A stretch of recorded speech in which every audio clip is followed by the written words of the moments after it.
O livro do Apocalipse oferece uma visão dos eventos que antecedem a segunda vinda de Jesus, desde a ascensão do Anticristo e seu domínio terreno até a derrota final de Satanás e o juízo divino sobre toda a humanidade.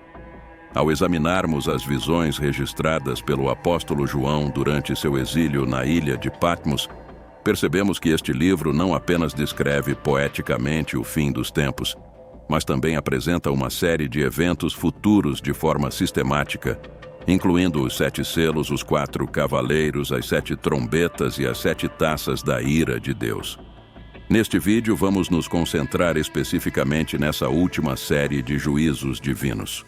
Antes de prosseguirmos, peço que deixe seu like, se inscreva no canal e ative o sininho para receber notificações quando eu postar novos vídeos. Combinado? Então vamos lá. Para compreendermos as implicações das 7 taças da ira de Deus, é fundamental entender seu significado antes de analisar os efeitos que cada uma trará durante os eventos finais. Nos capítulos 15 e 16 do livro do Apocalipse, o apóstolo João descreve a visão dos 7 anjos portadores das taças da ira divina. Nessa passagem bíblica fica evidente o juízo divino sobre a humanidade devido à sua rebeldia e obstinação. Antes do derramamento das 7 taças, Deus havia alertado os pecadores sobre seus erros e concedido oportunidades para o arrependimento, como demonstrado pelo toque das 7 trombetas por parte dos anjos. No entanto, quando tais advertências são ignoradas, o Senhor inicia o derramamento das taças de sua ira. Há uma grande confusão entre as pessoas quanto às diferenças entre as 7 trombetas e as 7 taças. Basicamente, as trombetas anunciam o juízo final de Deus, enquanto as taças representam a concretização desse juízo. Por exemplo, nas trombetas, a destruição atinge apenas 1/3 da terra, do mar, dos rios, do sol e dos homens. Já nas taças, a destruição alcança tudo e todos.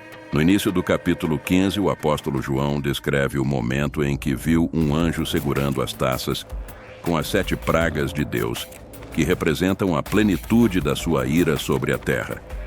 Em seguida, ele menciona uma espécie de mar de vidro, onde aqueles que não se curvaram ao Anticristo e permaneceram fiéis ao Senhor entoam louvores ao Criador.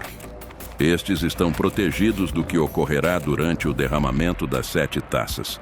Essas pessoas que triunfaram sobre a besta, sua imagem e o número do seu nome, estarão adorando a Deus com o cântico de Moisés e o do Cordeiro. O cântico de Moisés faz referência ao cântico mencionado no capítulo 15 do livro de Êxodo, que relata a libertação do povo de Israel do Egito atravessando o Mar Vermelho. Já o cântico do Cordeiro remete à obra de Cristo na cruz, simbolizando seu sofrimento e vitória. Contemplai as grandiosas e admiráveis obras do Senhor Deus Todo-Poderoso. Seus caminhos são retos e verdadeiros, ó Rei das Nações. Quem não sentirá reverência diante de sua majestade e não exaltará seu nome? Pois ele é único em santidade. Todas as nações convergirão para sua presença e o adorarão, pois sua justiça resplandece em toda a terra. Essa reflexão nos leva a comparar a libertação dos israelitas do Egito com a libertação dos santos da opressão deste mundo de pecado, marcada pelas pragas divinas. O cântico proclamado assume uma importância singular ao nos fazer questionar: por que o juízo divino é necessário? Observe como declaram: justos e verdadeiros são os teus caminhos. Isso indica que cada acontecimento é justo. A ira divina manifesta-se como um reflexo da justiça do Senhor. A continuação do cântico nos traz uma questão intrigante: quem não temerá o Senhor e não glorificará seu nome?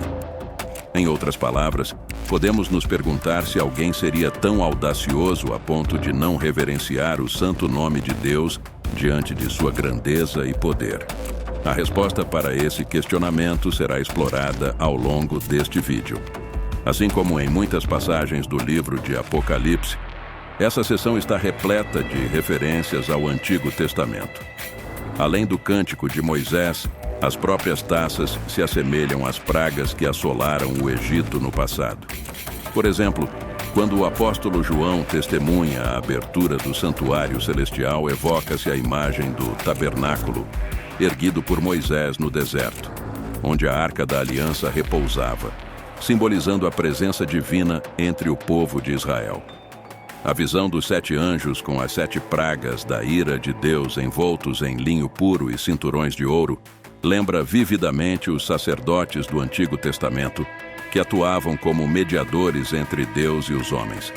Esses anjos representam diretamente a ira divina. A subsequente visão do santuário envolto em fumaça com a entrada bloqueada até que as 7 pragas sejam consumadas ecoa os relatos do Antigo Testamento, nos quais a glória de Deus enchia o tabernáculo, tornando-o inacessível. No derramamento das taças não há mais espaço para o arrependimento, pois a ira divina é manifestada sem restrições, continuando até que seus propósitos sejam cumpridos. Este é um momento em que o acesso à misericórdia divina é bloqueado, deixando a humanidade diante das consequências de seus atos. No capítulo 16 do Apocalipse, adentramos ao momento crucial do derramamento das 7 taças da ira de Deus. É essencial lembrar que essas pragas são direcionadas especificamente àqueles que aderiram à adoração e ao serviço do Anticristo. Os fiéis, como evidenciado no capítulo 15, estão resguardados e entoam louvores ao Senhor, enquanto a Igreja de Cristo aguarda ao seu lado no céu, ansiosa pela sua iminente volta à Terra, quando estabelecerá o seu reinado milenar.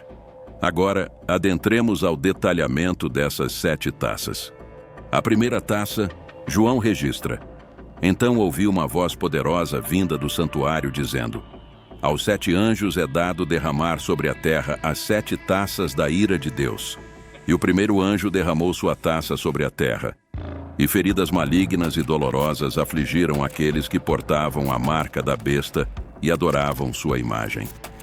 Este é o início do juízo divino, no qual a terra é flagelada e aqueles que se submeteram ao Anticristo sofrem com feridas incuráveis.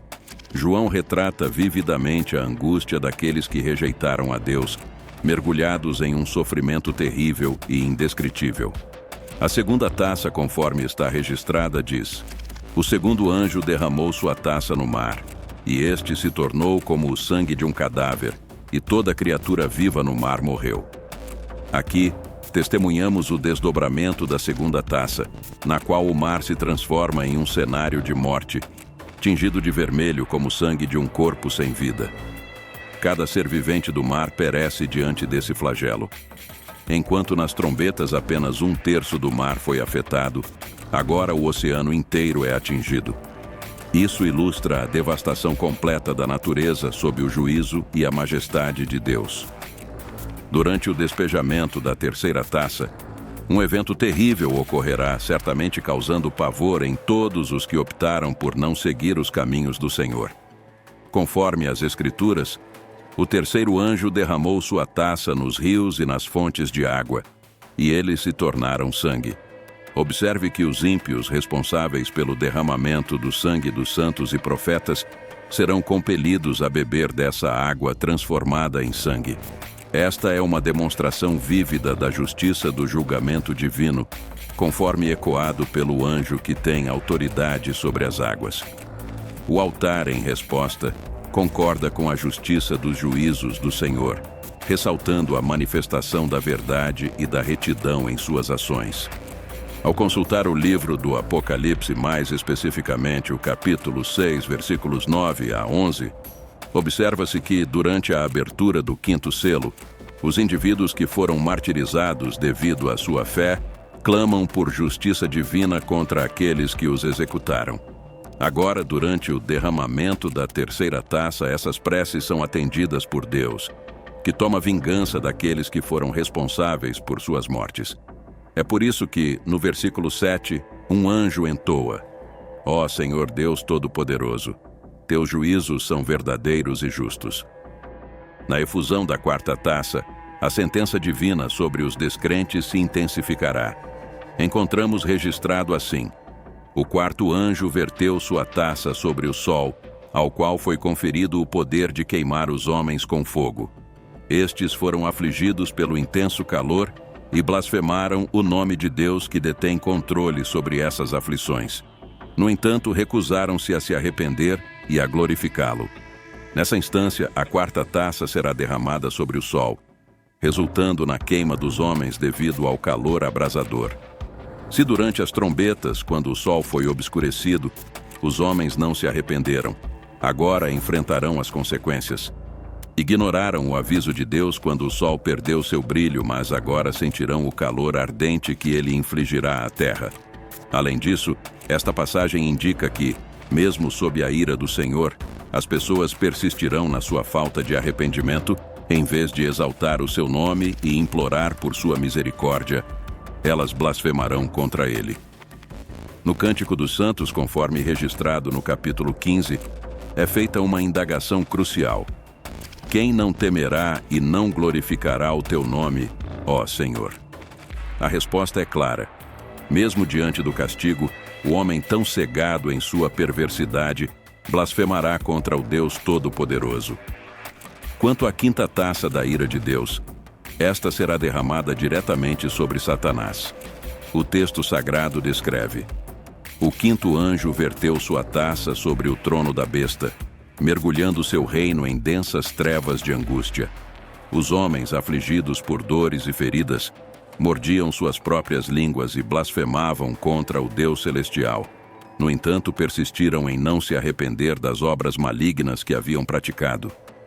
Nesta cena, a quinta taça é direcionada ao trono da besta, epicentro do governo do Anticristo. O ataque à sede do poder da besta resultará no colapso da humanidade, mergulhando as pessoas no desespero e na sensação de abandono ao verem seu líder humilhado pelo Senhor. No entanto, os seguidores da besta, mais uma vez, optarão pela blasfêmia contra Deus, ao invés de se arrependerem de suas ações malignas. Mesmo em agonia, eles se declararão inimigos de Deus. O despejar da sexta taça da ira divina desencadeia o evento conhecido como Armagedon, quando as forças malignas de todo o mundo se unem numa tentativa de derrotar Israel. O texto sagrado narra: o sexto anjo derramou sua taça sobre o grande rio Eufrates, fazendo com que suas águas se secassem, abrindo caminho para os reis do Oriente. Vi então saírem da boca do dragão, da besta e do falso profeta 3 espíritos imundos, semelhantes a rãs, os quais são demônios que realizam sinais miraculosos. Eles percorrem os reis de todo o mundo para reuni-los para a batalha do grande dia do Deus Todo-Poderoso. Eis que venho como ladrão. Feliz é aquele que permanece vigilante e conserva suas vestes para não andar nu e sua vergonha não seja exposta. Assim, os 3 espíritos os congregaram no local chamado Armagedon em hebraico. A palavra Armagedon significa montanha de Megido, localizada na região de Israel, onde ocorrerá a batalha final entre Jesus e Satanás. A Bíblia relata que esses 3 espíritos imundos, originados da boca do dragão, da besta e do falso profeta, incitarão os governantes da terra a reunir seus exércitos para enfrentar os judeus em Jerusalém, visando destruir o povo judeu e impedir o retorno de Cristo. Este é o ápice da grande tribulação, conforme descrito na Bíblia, no qual, se os dias não fossem abreviados, o povo de Deus não suportaria. Neste momento, Cristo aparecerá como um ladrão durante a noite para libertar seu povo e destruir o anticristo com o sopro de sua boca. Uma curiosidade sobre essa taça da ira de Deus é que ela ecoa uma narrativa do Antigo Testamento presente nos capítulos 4 e 5 do livro de Juízes. Conforme descrito na Bíblia, o povo de Israel enfrentava grande aflição, sendo oprimido pelo rei Jabim. Os israelitas se encontravam impotentes diante do poder avassalador do exército inimigo, restando-lhes apenas se esconderem de medo. Foi então que Deus, por intermédio de Débora, prometeu entregar os adversários nas mãos do povo de Israel. Essa batalha também ocorreu em Mégido, o mesmo local do derramamento da sexta taça, e os inimigos foram derrotados pelo Senhor, tal como acontecerá quando Cristo vencer o anticristo com o sopro de sua boca. A sétima taça marca o ápice do terror na história da humanidade, também conhecido como juízo final. O relato bíblico descreve: o sétimo anjo derramou sua taça no ar, e do santuário emanou uma poderosa voz vinda do trono, declarando: está feito.